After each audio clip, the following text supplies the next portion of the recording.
Welcome, everyone, to another deep dive. Today, we're exploring Elizabeth Gilbert's Big Magic, Creative Living Beyond Fear. It's one of those books that really promises to shift how you think about creativity. Definitely. It's not so much a how-to guide, is it? More like, I don't know, a warm, slightly rebellious mentor. Exactly. Whispering, create, darling. And please don't make it so dramatic. That's the vibe. So our mission today really is to unpack Gilbert's philosophy here. It's genuinely liberating, I think, Hmm. and it can really change your whole approach, especially now, with all the noise online, the pressure. So much pressure. Right. So we'll dig into the core ideas, some practical bits, and why this deep dive is worth your time if you feel that creative spark or even just a flicker. Okay, let's get into it. The heart of Big Magic, as I see it, is this pushback against, what does she call it, creative martyrdom. That's the term, yeah. It's basically saying, stop thinking you need to suffer for your art. It's an invitation, right? To create from joy, from curiosity, Yeah. not obligation.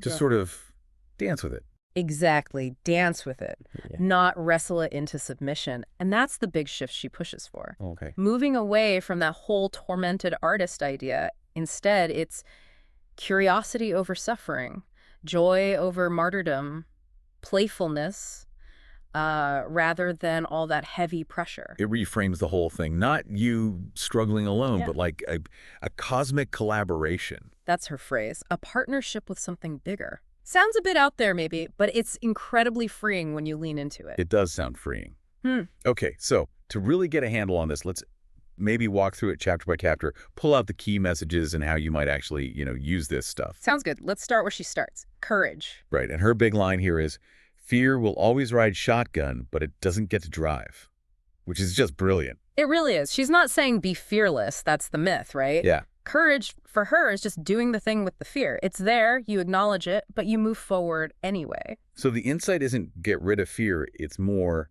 change your relationship to it. Is that Yeah. fair? That's exactly it. Fear isn't the stop sign we think it is. Often it just means you're stretching, you're heading somewhere new. And her genius is in making it manageable. Like, okay, fear, you can come along for the ride. She literally personifies it, gives it a seat. So no touching the controls. No touching the steering wheel, no fiddling with the radio, no map privileges. She suggests making this little welcome speech to your fear. Yeah. Setting those boundaries. That's such a different way to think about it. Not fighting it, but managing it. Yeah. Containing it. Precisely. So for you listening, maybe try that. Write a letter to your fear. Sounds maybe a bit weird, but thank it for trying to protect you. Then lay down the law. It can be, well, oddly therapeutic. It really can. Okay, next pillar, enchantment. Ah, this is where it gets a bit magical, literally. Gilbert says ideas are alive.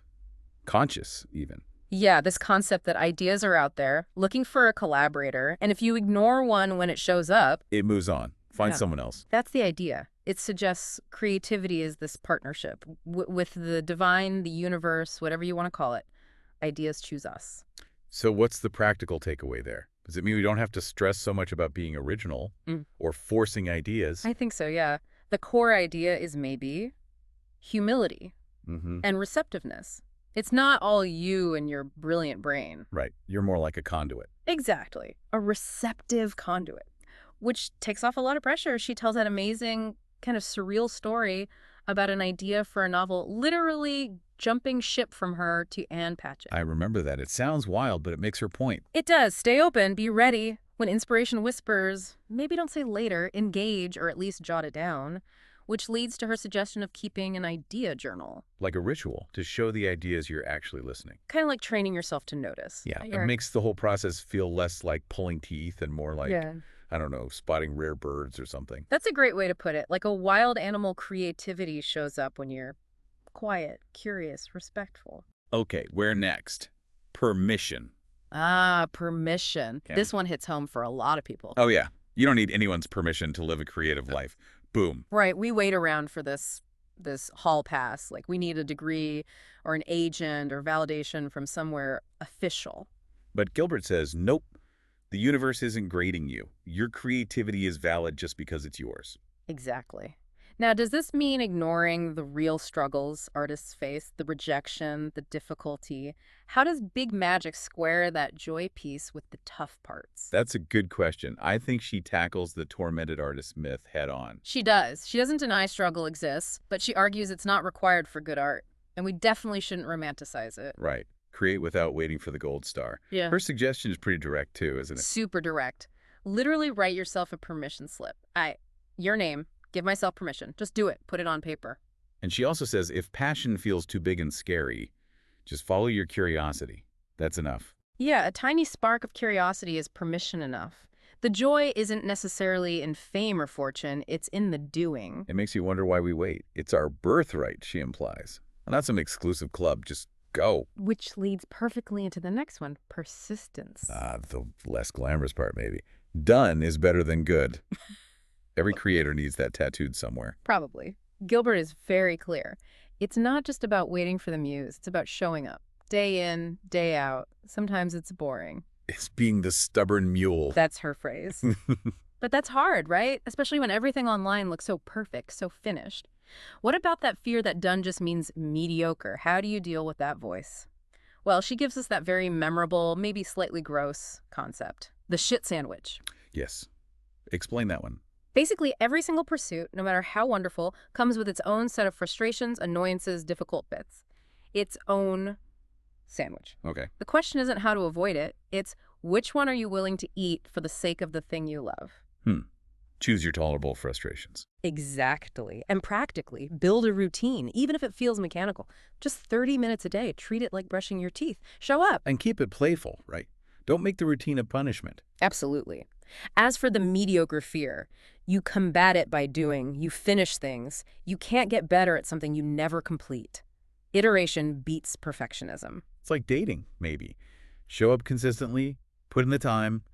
Don't ghost your art when things feel a bit flat. That's a fantastic analogy, yeah. Okay, next up, trust. This feels foundational. You must believe that creativity wants to work with you. It's about cultivating this relationship, a playful one, almost romantic, with creativity itself. Trusting the process, even when you can't see the end. Okay, but trusting the process can feel, well, terrifying. Yeah. Especially if you like being in control. How do you actually build that trust when everything feels uncertain? She talks about having a dialogue, like actually talking to your ideas. She tells that story about Tom Waits. Oh yeah, talking to his songs like they're kids showing up at the wrong time. Exactly. Like, hey, not now, come back later. It's about developing this playful interaction. Personify your muse, your ideas. So you could literally say, okay, Muse, I'm swamped today, but let's meet tomorrow at 4. Bring coffee. Why not? It makes it less precious, less intimidating. It's a collaboration. You set boundaries, you show respect, but you don't fall into that tormented geniuses trap where inspiration is this horrible burden. You nurture it, you don't force it. That's the essence, like tending a garden. You do your part, but you trust things to grow on their own timeline. You don't keep digging up the seeds to check. Right. Don't yank at the shoots demanding results faster. Yeah. Okay. And the final pillar. Divinity, or, as she also frames it, entitlement. Which sounds odd at first. It does, but the message is so freeing. Your creative work is not your baby. Let that sink in. It's not your precious baby you have to shield from the world. Let it be wild. Let it be imperfect. Let it go out and live its own life. Detach your ego. Yes. So the goal isn't the perfect masterpiece. The goal is the act, the creation itself. Outcome becomes secondary. And that's where stubborn gladness comes in. Doing it for joy, not duty. That's it. Create for the sake of creating. Not for likes, not for reviews, not even for impact necessarily. She has that great exercise. Ask yourself, what would I make if nobody would ever see it? And then go make that thing, because that gets to the pure impulse. It disconnects your worth from how the art is received. Huge liberation. It really is. You're not the parent, just the portal. It comes through you. Let it go. Your job was the making, not managing its reception. Exactly. And beyond those 6 big ideas, she sprinkles in some other really useful practical tools too. Like the curiosity passion thing. Yeah, if find your passion feels overwhelming, just follow what makes you slightly curious. Follow that little breadcrumb trail. It might lead somewhere amazing. That's much less intimidating. Yeah. And the fear-setting ritual. Just writing down your specific creative fears, naming them, it makes them seem less like huge, vague monsters and more like manageable worries. Shrinks them down. Hmm. And creating in secret. Yeah, remembering that not everything has to be for public consumption. Make stuff just for you. It builds confidence, allows for messy experiments without any judgment. Okay, so these tools help build that inner creative resilience. But let's tackle the elephant in the room for creators now. Yeah. The online world. The content treadmill. Yeah, the algorithms, the pressure for visibility, this constant feeling you need to feed the beast. How does Big Magic's philosophy even fit in with, well, that? That is the million-dollar question, isn't it? And I think Gilbert basically rejects the premise. Got out. Pretty much. Mm. This idea that every new thing must be better, bigger, get more engagement. She's like the human embodiment of the anti-Instagram algorithm. I love that. Yeah. She says somewhere, your art doesn't have to save the world. Right. Or even be original, just authentic. Exactly. So how do you live that in this world? I think her advice today would be something like, create because you're curious, full stop. Not because you're chasing the algorithm's approval. Right. Create because it lights you up inside, not because you need the dopamine hit of likes. The focus shifts entirely inward. Intrinsic motivation, not extrinsic rewards. But then, how do you know if you're getting better? If you're not tracking likes or shares, what's the measure? That's crucial. And her answer would be, measure personally, not publicly. Meaning? Meaning, ask yourself, is this piece more honest than my last one? Did I push my technique a little? Did I get weirder? In a good way? Progress is internal. It's a conversation between you and the work. Which loops back to done is better than perfect. Absolutely. She'd argue people stall out because they're terrified of putting out something mediocre. They polish one thing forever. Instead of just making the next thing and the next and learning through doing. Exactly. Improvement comes from the reps, the iteration, not from agonizing over one single post or piece. So be the trickster, not the martyr. That's her framing. Yeah. Play with it. Sneak past your ego, release it, make the next thing. Don't be so darn serious and tortured about it all. But okay, if you're just releasing and moving on, how do you actually improve your craft? Is it just volume? Not just volume, it's staying curious about your own process. What worked, what didn't, what could I try differently next time? You learn, you release, you make again.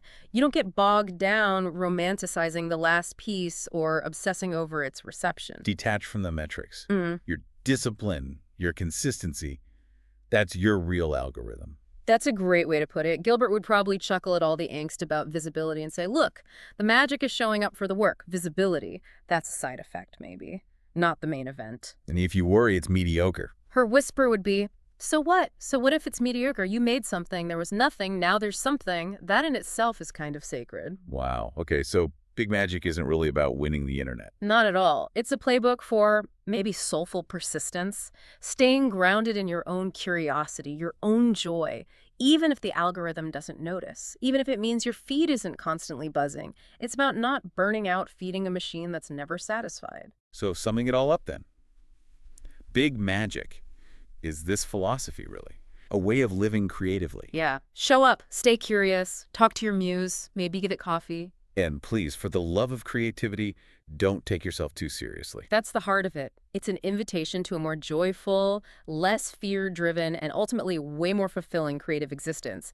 It's about freeing yourself from all that self-imposed pressure. So the final thought for you listening has to be, what are you holding back on? What idea is waiting? And when are you finally going to open the door and invite that Big Magic in?